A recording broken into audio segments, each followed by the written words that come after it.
नमस्कार, आप देख रहे हैं द फैक्ट इंडिया और मैं हूं अंकिता। आज हम बात करेंगे एक ऐसे नेता की जो इस वक्त पूरे राजस्थान में चर्चा का केंद्र बने हुए हैं। हाल ही में जो एसएमएस मेडिकल कॉलेज के बाहर प्रेसिडेंट डॉक्टर राकेश बिश्नोई के सुसाइड केस के लिए जो प्रदर्शन हुआ, उसने पूरे प्रदेश को हिलाकर रख दिया।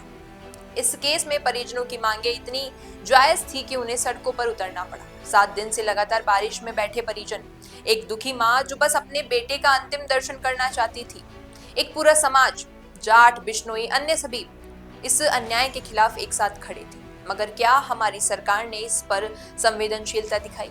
क्या प्रशासन ने तुरंत एक्शन लिया?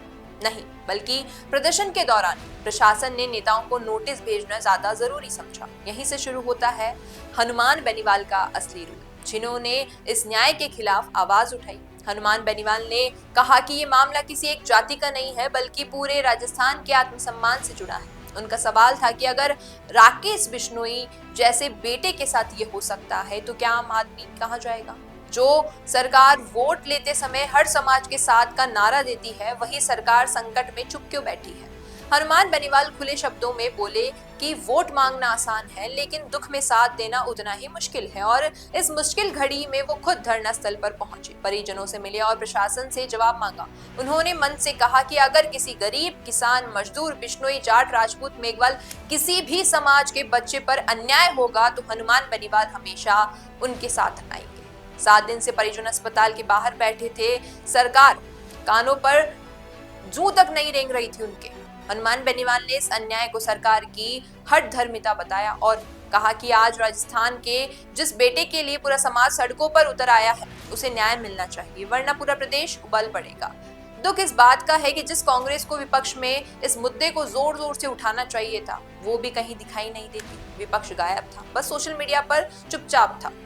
इस पर हनुमान बेनीवाल ने जोर देकर कहा कि आज वो अकेले खड़े हैं, पर उनका साथ देने वाले सैकड़ों हजारों नौजवान, किसान, मजदूर और आम लोग हैं, जो अपनी आवाज बुलंद करने से डरते नहीं। उन्होंने सरकार से मांग की कि एचओडी राजकुमार राठौड़ को सस्पेंड किया जाए, एक निष्पक्ष जांच कमेटी बने, रिपोर्ट जल्द से जल्द सार्वजनिक हो ताकि इस केस में सच्चाई सामने आ सके।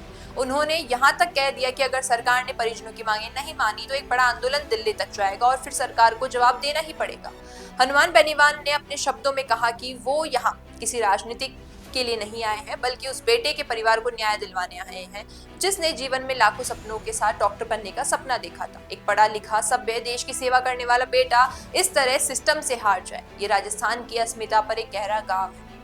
हनुमान बेनीवाल ने कहा कि आज जिनके लिए हम लड़ रहे हैं, उनका एक भाई आर्मी से रिटायर्ड है, दूसरा पुलिस में है, फिर भी इन मेहनती लोगों को अपनों के लिए सड़कों पर उतरना पड़ा। इससे बड़ा दुर्भाग्य क्या हो सकता है? उन्होंने इस लड़ाई को अन्याय के खिलाफ सामूहिक लड़ाई बताया, जो केवल एक परिवार या एक समाज की नहीं, बल्कि पूरे राजस्थान के स्वाभिमान की लड़ाई है। उन्होंने साफ शब्दों में चेतावनी दी कि अगर इस मामले में जल्द न्याय नहीं मिला तो राजस्थान के युवा रुकेंगे नहीं, वे सड़कों पर उतरेंगे, दिल्ली तक जाएंगे और सरकार से जवाब लेकर रहेंगे। हनुमान बेनीवाल ने कहा कि आज भले ही कुछ लोग उनकी आलोचना करें, जातिवादी कहें, पुतले जलाएं, पर जब भी किसी को न्याय की जरूरत होगी, हनुमान बेनीवाल हमेशा उसी के साथ खड़े मिलेंगे।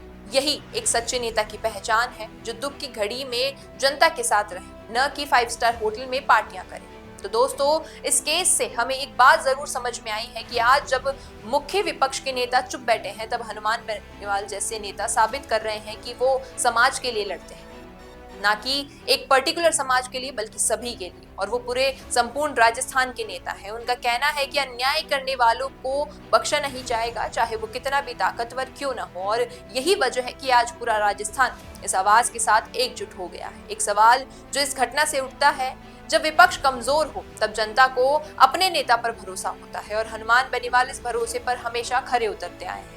अब देखना ये होगा कि सरकार इस मामले में क्या कदम उठाती है और क्या सच में न्याय मिल पाता है। तो आप क्या सोचते हैं इस पूरे घटनाक्रम पर? क्या आपको लगता है कि हनुमान बेनीवाल की इस लड़ाई से प्रदेश में बदलाव आएगा? नीचे कमेंट सेक्शन में अपनी राय जरूर दीजिएगा। वीडियो पसंद आया हो तो इसे लाइक करना, शेयर करना और हमारे चैनल द फैक्ट इंडिया को सब्सक्राइब करना न भूलें। धन्यवाद।